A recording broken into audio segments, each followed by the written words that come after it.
Ihr wolltet von mir wissen, was ich denn so koche hier und ob ich irgendwelche Rezepte habe, irgendwelche Campingrezepte, minimalistische Sachen. Und in diesem Video zeige ich euch einfach mal einen Tag alles, was ich koche.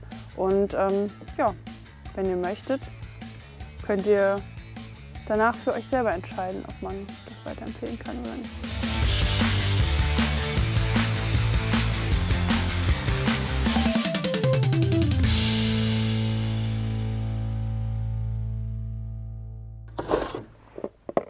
So, wir kochen jetzt Nudeln mit Käsesoße.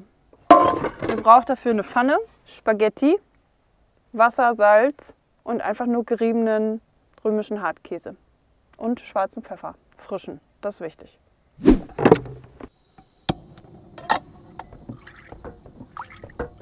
Salz. Oh, Pfeffer. Und hier kommt kein Salz raus.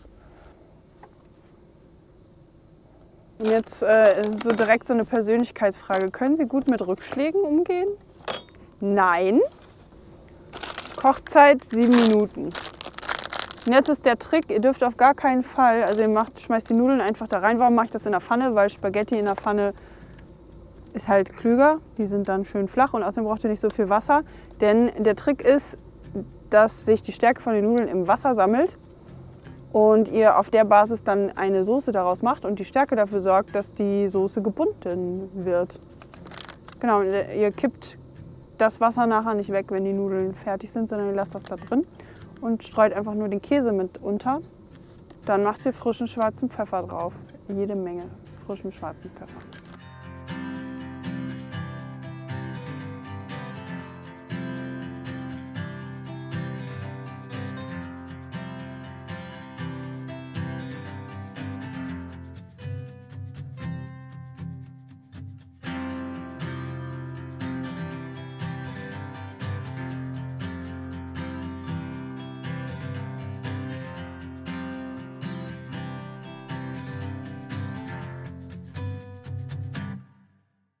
So, und wenn man dann abends nach so einem kalten Scheißtag, wo man viel wandern war und alles war toll, man hat ganz viele tolle Sachen erlebt, wenn man dann wieder in den Van kommt und einem kommen schon alle Lebensmittel entgegen, weil es keinen Platz gibt, dann möchte man vielleicht mal was Warmes zum Aufwärmen haben. Und jetzt koche ich uns eine schöne Suppe. Also eigentlich koche ich uns einen Glühgin, aber das ist ja fast wie Suppe. Bevor wir den Gin machen können, muss ich erstmal das Chaos hier beseitigen, das wir heute Mittag noch von den Nudeln hier hinterlassen haben. Okay. Das ist auch sehr angenehm bei den kalten Temperaturen zu spülen. Ich habe ja kein warmes Wasser, ich habe keinen Boiler, da frieren einem schön die Hände weg. Aber umso wärmer kommt es einem dann draußen vor und nachts beim Schlafen. Für den Glühgin braucht ihr 400 ml Apfelsaft, 200 ml O-Saft, 3 Nelken, 2 Zimtstangen und 2 Sternanis und eine Prise Vanille. Und wenn ihr mögt, wenn ihr auf Deko steht, könnt ihr da auch noch eine Orangenscheibe reinschmeißen. Und natürlich Gin. Und damit hier, falls die Vanlife-Patrouille kommt, ne, und uns jemand kontrolliert, machen wir mal schnell unsere Lichterkette an. Nicht, dass es nachher einen Rüffel gibt. So. Gut. Dann legen wir mal los. Ihr schmeißt alles zusammen in einen Topf, schmeißt auf den Gasherd 10-15 Minuten, lasst das ein bisschen köcheln und wenn das schön heiß ist, dann kippt ihr da 2 Zentiliter Gin rein. Ich habe zwar nichts zum Abmessen, aber wir gucken einfach mal, was gut schmeckt. Es macht so Spaß zu drehen, ohne dass ein Auto vorbeikommt, Passanten vorbeikommen, Flugzeuge. Endlich ist mal ruhig.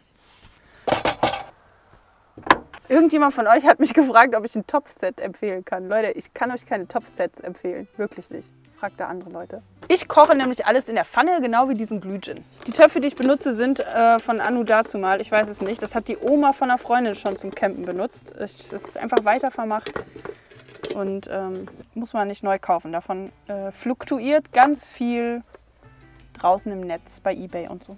Ein Topfset. Ich kann euch ein Topfset empfehlen, das einen eigenen Gürtel hat. So. Und jetzt rein mit dem Zeug. Ich habe nichts zum Abmessen, deswegen nehme ich jetzt, was nehme ich denn mal? Also hier wäre eigentlich was zum Abmessen, aber da ist mein wertvolles Trinkwasser drin. Machen wir nach Gefühl, oder?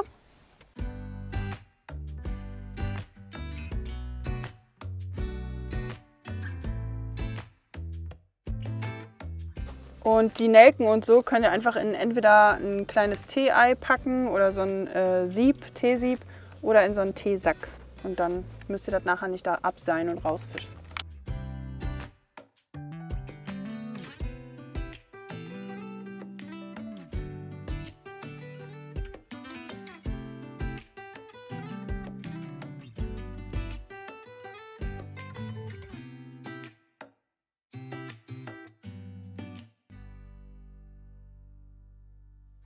Wenn ich die Gaskartusche anwärme, dann wird die Flamme größer und ich würde sagen, wir sind auf dem richtigen Weg. Hol dir doch keine Suppenkelle, überflüssig. Aber außerdem habe ich eine dabei. Da. Ich habe ja gesagt, wir kochen Suppe. Wenn ihr das zu Hause rechtfertigen müsst, ne, warum ihr Glühgin trinkt, das ist eine sehr gesunde Suppe mit hochwertigen Zutaten. Das möchte ich auch übrigens mal ersetzen. Falls ihr euch fragt, warum ich noch eine Plastikkelle benutze, weil ich die noch hatte. Ich schmeiß funktionierende Sachen nicht einfach weg, das ist genauso bescheuert. Aber der Nachteil an Plastik ist, es funktioniert relativ lange. Sind es ungefähr 2 Zentiliter? Der Gin-Zusatz kocht auch. Sind das jetzt schon 10 Minuten oder? Ich mache das nie. Also mich fragen Leute auch immer entgeistert, warum ich nicht... Hast du nicht auf die Uhr geguckt, wenn ich irgendwas angemacht habe oder im Backofen geschmissen habe? Ich immer, warum soll ich auf die Uhr gucken? Ich sehe doch, ich rieche doch oder sehe doch, ob es fertig ist oder nicht. Oder? Wie macht ihr das? Guckt ihr auf die Uhr? Stellt ihr euch ein Küchenei, das passend zur Farbe eurer Küchenfronten ausgewählt ist? Dieser blöde Sack hier. Das ist quasi die Hühnersuppe der Vanlifer. Ich habe nämlich jetzt keine Ahnung, ob das Mischungsverhältnis in irgendeiner Weise akzeptabel war, aber da sind nur gute Sachen drin.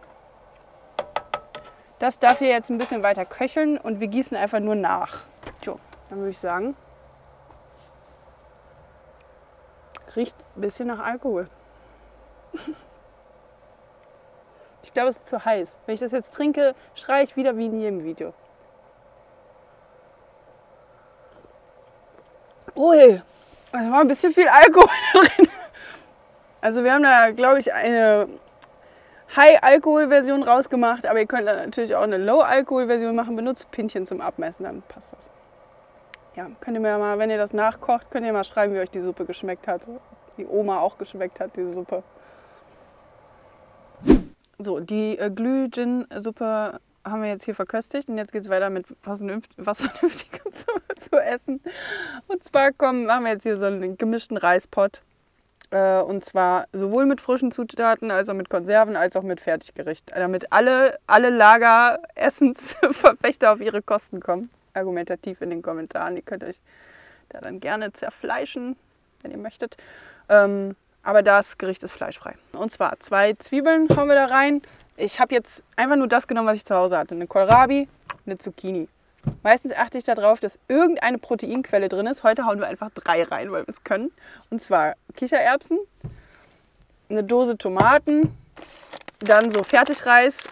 Der ist jetzt hier schon mit Geschmack, weil es jetzt einfacher ist, dann das Team quasi hier bei Laune zu halten. Dann gibt es vegetarisches Gyros und vegetarische Hackbällchen. Den ganzen Kladderadatsch machen wir gleich alles in einem Pott. Erst natürlich die Zwiebeln anbraten, dann nach und nach das, was am längsten braucht, zum Garen rein. Ganz am Ende den Reis dazu, der braucht nämlich nicht so viel, der braucht nur ein bisschen Flüssigkeit. Und dann braten wir parallel in der Pfanne dazu das Veggie-Fleisch rein, mixen alles, hauen Gewürze rein und dann sollte das schmecken. Schon mehrfach so gehandhabt und hat immer gut geklappt. Außerdem kann das immer schön so nebenbei dann köcheln und dann kann man weiter Glühwein trinken. Los geht's!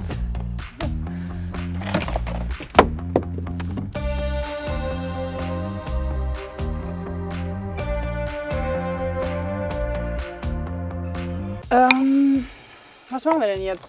Was machen wir jetzt? Wir braten den Kram an. Ach so, sollte ich vielleicht dazu sagen. Jetzt haben wir es nämlich so kalt. Wir haben gerade mit dem Glühgin immer schon der Kartusche gut zureden müssen. Und da habe ich jetzt keinen Bock mehr drauf, weil ich rede nicht so gerne, wenn ich koche.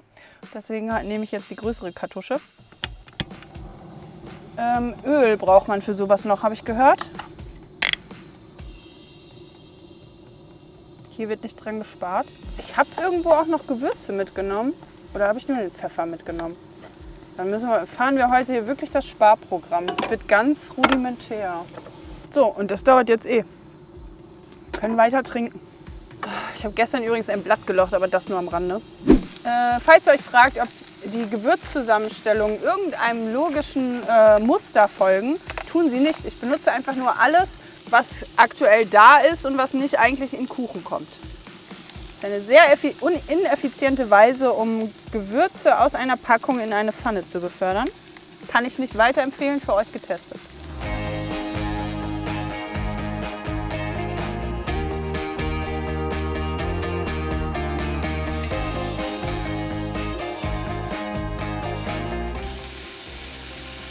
Öl mit Ton ist immer am besten.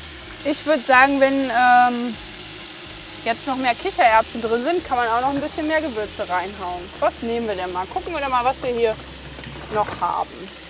Bonanza Grillgewürz. Grillkräuter, Kräuter der Provence, buntes Pfeffer. Nehmen wir bunten Pfeffer. Und noch mal ein bisschen Curry. Salz mache ich übrigens erst am Ende, falls ihr euch fragt, warum ich da kein Salz reinmache, weil der Reis ja vorgewürzt ist und ich sonst nicht genau abschätzen kann, ob und das Fleisch ist auch vorgewürzt, ob das noch schmeckt dann. Ganz anders als die kleine Kartusche, die große macht eine fantastische Flamme.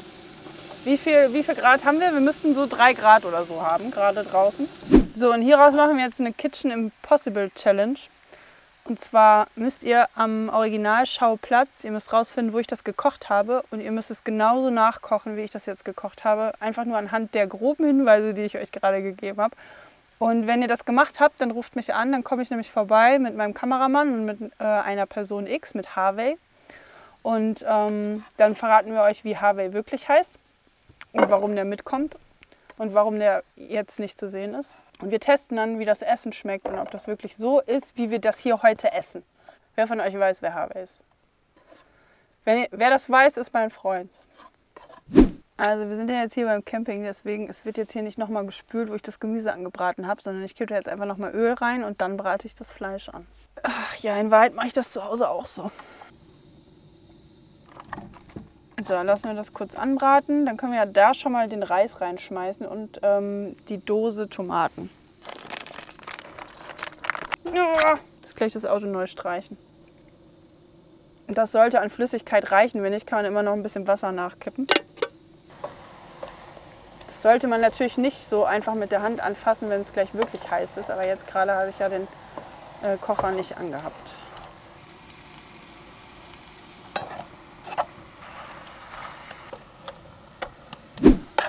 Das wird jetzt hier so lange gekocht, bis es kross ist. Und das hier müssen wir mal runterstellen langsam. Das kocht mir davon.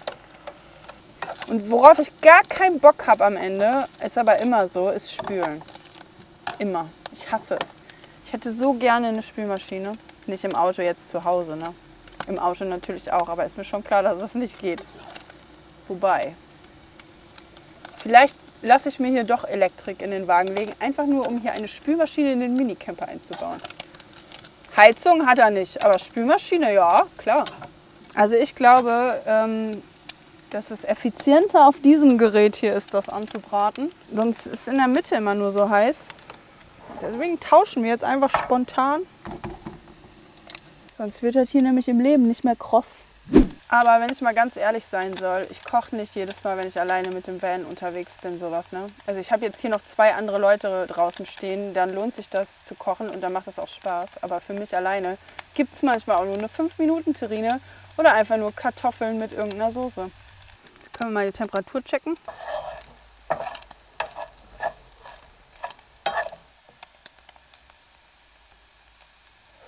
Ja, es fehlt Salz. Es ist ein bisschen scharf. Sojasauce. Einen ordentlichen Schuss. So, jetzt wird das Veggie-Fleisch da reingeschmissen.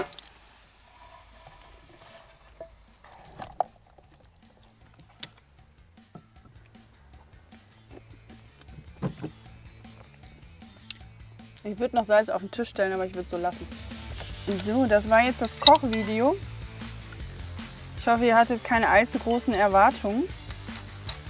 Aber ich habe versucht, mal was sehr, sehr Einfaches zu zeigen und etwas hier das jetzt heute Abend, was ein bisschen aufwendiger ist. Aber was ich tatsächlich auch so kochen würde,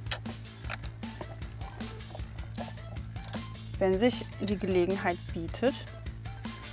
Es würde mich mal interessieren, was kocht ihr, wenn ihr unterwegs seid? Was kocht ihr, wenn es schnell gehen muss?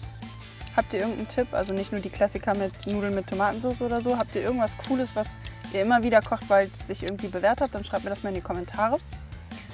Und ansonsten würde ich sagen, das war ein Video von In die Ferne. Mein Name ist Chantal Stauder, der Mann hinter der Kamera ist Henning Westerkamp. Und wenn ihr mögt, sehen wir uns hier nächste Woche wieder.